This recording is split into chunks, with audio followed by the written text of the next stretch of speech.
In this lecture, we are going to discuss electromagnetic waves in free space, or simply wave equations in free space. Wave equation means electromagnetic wave equations in free space. Now, we will take help of four Maxwell equations. Maxwell electromagnetic field equations की हम यहाँ पे help लेंगे, जो आपके पास यहाँ लिखी हुई हैं. सबसे पहले है del dot D equal to rho. This equation is based on Gauss's law for electric field, or you can say Gauss's law for electrostatics. Electrostatics में जो Gauss's law है उसके ऊपर based है. And second equation del dot B equal to 0. This is derived from Gauss's law for magnetic field. And third, del cross E equal to minus curly B by curly T.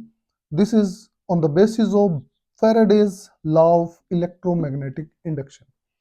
And fourth equation, del cross H equal to J plus curly D by curly T. This is derived from Ampere's circuital law, and later on this was modified by Maxwell. So let me tell you some known relation for electromagnetic field, that are D equal to epsilon E, B equal to mu H, and J equal to sigma E. Now, here what is D? D is electric displacement.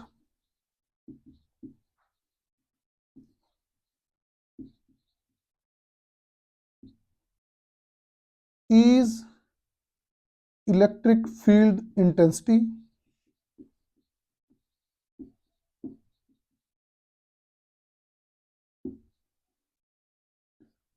B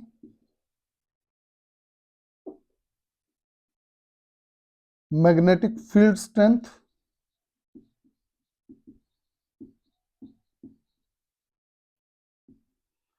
And H is magnetic field intensity.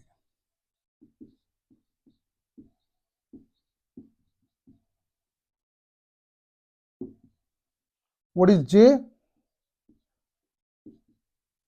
J is current density.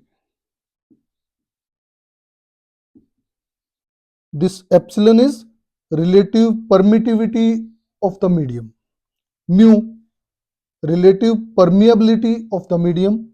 Sigma, conductivity of the medium. अगर हम free space की बात करें, free space मतलब vacuum या air ले लेते हैं हम, ठीक है, और सिंपली वी से गैस क्लीनअप, कुछ नहीं है अंदर, ठीक है. तो इस केस में J will be 0, current density 0 है क्योंकि वैक्यूम है, उसमें एयर है और कुछ नहीं है. Sigma will be 0, rho will be 0. Sigma conductivity 0 है क्योंकि यहाँ पे चार्ज नहीं है, चार्ज डेंसिटी 0 है तो conductivity 0, current density 0, and K will be equal to 1. जो डाइलेक्ट्रिक कांस्टेंट होगा that will be equal to 1.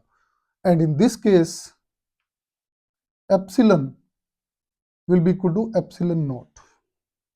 ठीक है, जो परमिटिविटी हो जाएगी that will be epsilon naught, and permeability हम mu naught से रिप्रेजेंट करते हैं. Now in free space these four Maxwell equation will take the form. First Maxwell equation क्या होगी? Del dot D equal to rho है, rho यहां 0 है, del dot D equal to 0. Second Maxwell equation क्या हो जाएगी? वो तो already del dot B equal to 0 है. Third Maxwell equation will be del cross E equal to minus curly B upon curly T. Okay, and fourth Maxwell equation will be del cross H equal to this J will be 0 and we get curly D by curly T. Okay, तो ये चार Maxwell equation थी, ये इस form में आ जाएंगी. तो यहाँ पे मैं इस इक्वेशन को नंबर 1, ये number 2, number 3 and this is number 4. This D will be D equal to epsilon naught E, epsilon की जगह एप्सिलन नॉट लिख दिया क्योंकि फ्री स्पेस की बात कर रहे हैं, and B will be equal to mu naught H, mu की जगह हमने म्यू नॉट लिख दिया. Now, with the help of these relations, we'll find out the electromagnetic wave equation in free space. So here we'll take equation number 3rd. Taking equation number 3. Equation number 3 को use करेंगे हम. Now, take curl on both sides of this equation.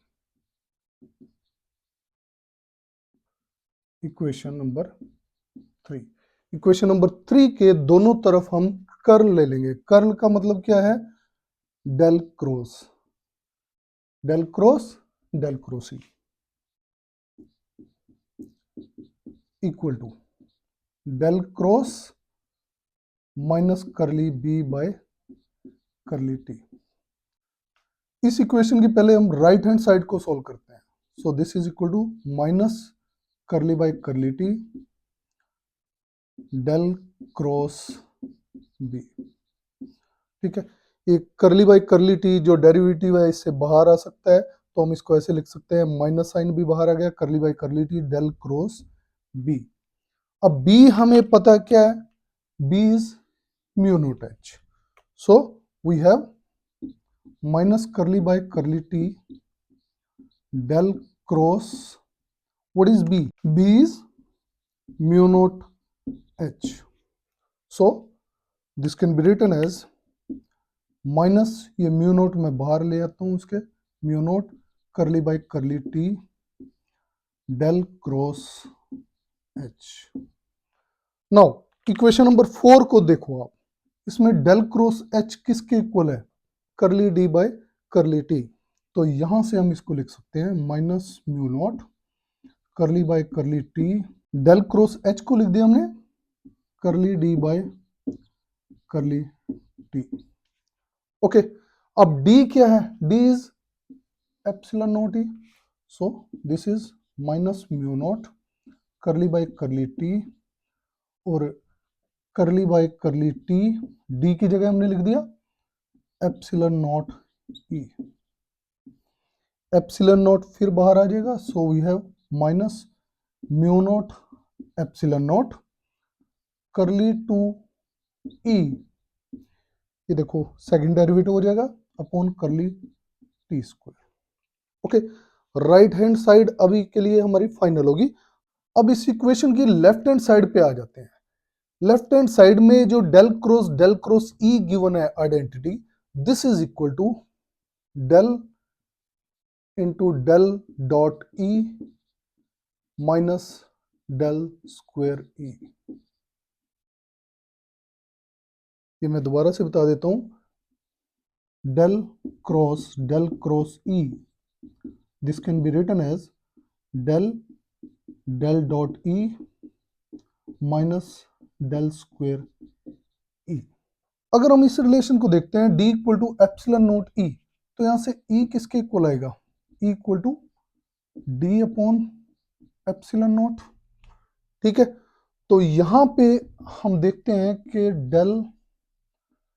Del dot d upon epsilon naught, यहां मैं 1 upon epsilon not इसके साथ लिख लेता हूं, 1 upon epsilon naught del dot E minus del square E. Okay, now del dot E क्या है? Del dot E from equation number 1 0 है, del dot D equal to 0 from equation number 1. So this del cross E equal to minus del square E.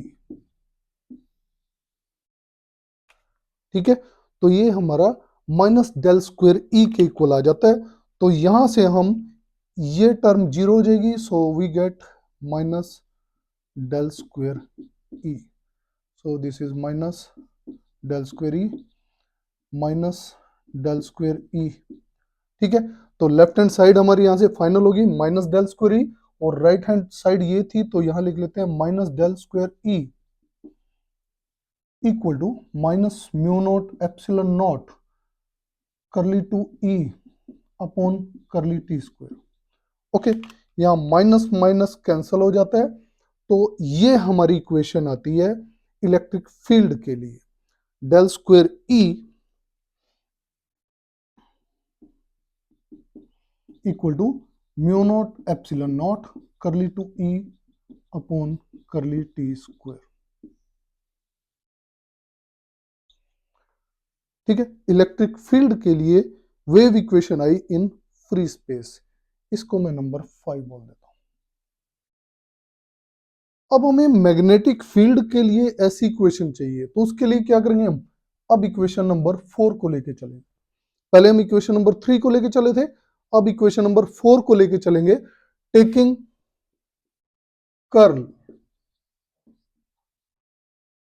On both sides of equation 4।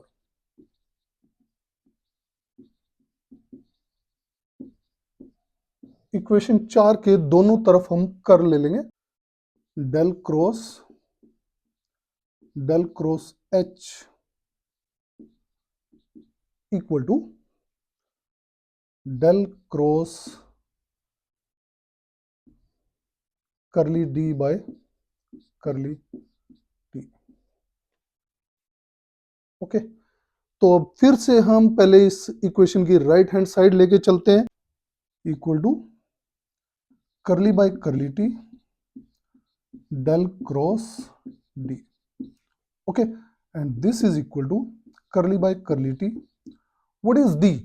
D is epsilon naught E, so del cross epsilon naught E, and this is equal to epsilon naught, ये epsilon naught बाहर आ गया, curly by curly T del cross E.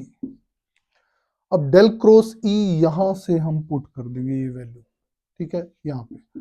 So we have epsilon naught curly by curly T. What is del cross E? Minus curly B upon curly T.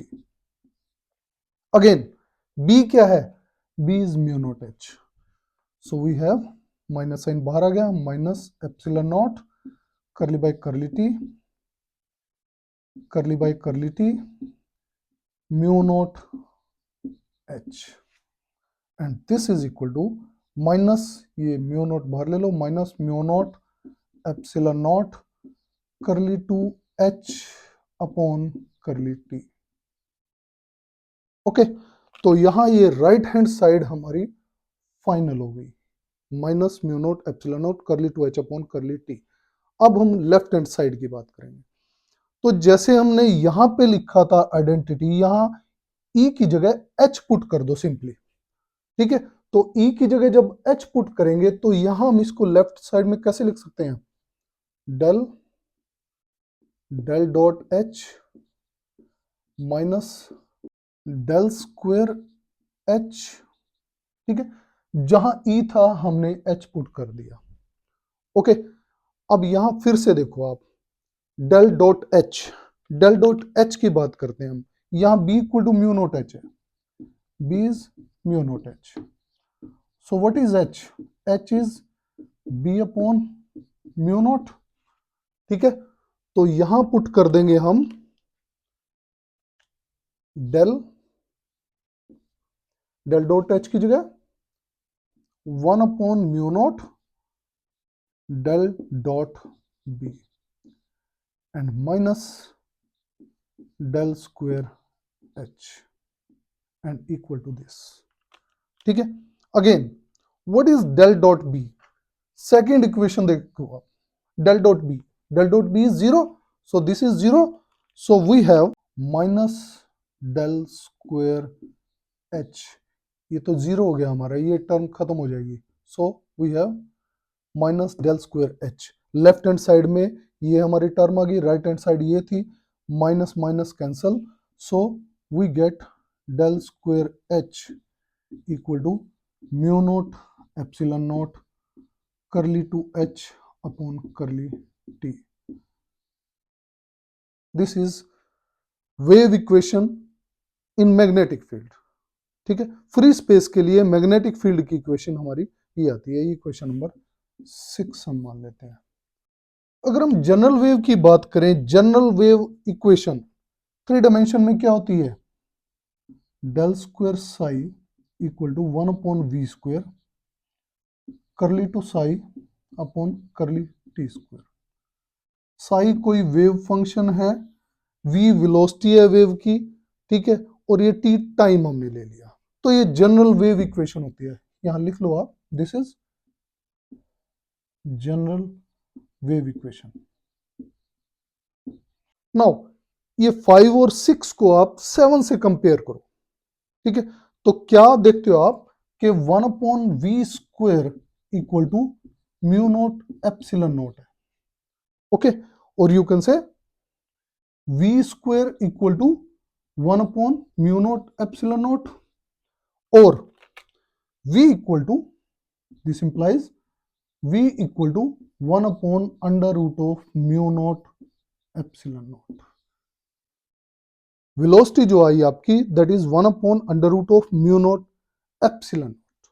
Now we know mu naught जो permeability होती है free space में, that is equal to 4 pi into 10⁻⁻7 henry per metre, and epsilon naught, that is permittivity in free space, this is equal to 8.85 into 10⁻⁻12 farad per meter। इन दोनों की value अगर इसमें put कर दें तो हमारे पास आता है 2.99 into 10⁸ metre per second, which is velocity of light. ठीक है, which is nearly equal to velocity of light. ठीक है, तो यहां हम इसको c लिख सकते हैं। सो v की जगह हम c लिख सकते हैं, c equal to 1 upon under root mu naught epsilon naught, और c square equal to 1 upon mu naught epsilon naught. या हम यहां से कहें तो म्यू नोट एप्सिलॉन नोट की जगह हम 1 अपॉन c स्क्वायर पुट कर सकते हैं। ठीक है, अब इक्वेशन नंबर 5 पे हम आते हैं। इक्वेशन नंबर 5 को कैसे लिख सकते हैं हम? Del square E equal to, ये आपका म्यू नोट एप्सिलॉन नोट है, तो यहां हो जाएगा आपका 1 upon C square curly two E upon curly T square, और डेल स्क्वायर ई माइनस, ये साइड ले minus 1 upon C square curly two E upon curly T square equal to 0। And अगर इक्वेशन नंबर 6 की बात करें, similarly इसको कैसे लिख सकते हैं हम? Del square H minus 1 upon C square curly two H upon curly T square equal to 0। So ये इक्वेशन नंबर 8 अगर ले लें और ये 9 इक्वेशन है, these are electromagnetic wave equations for free space.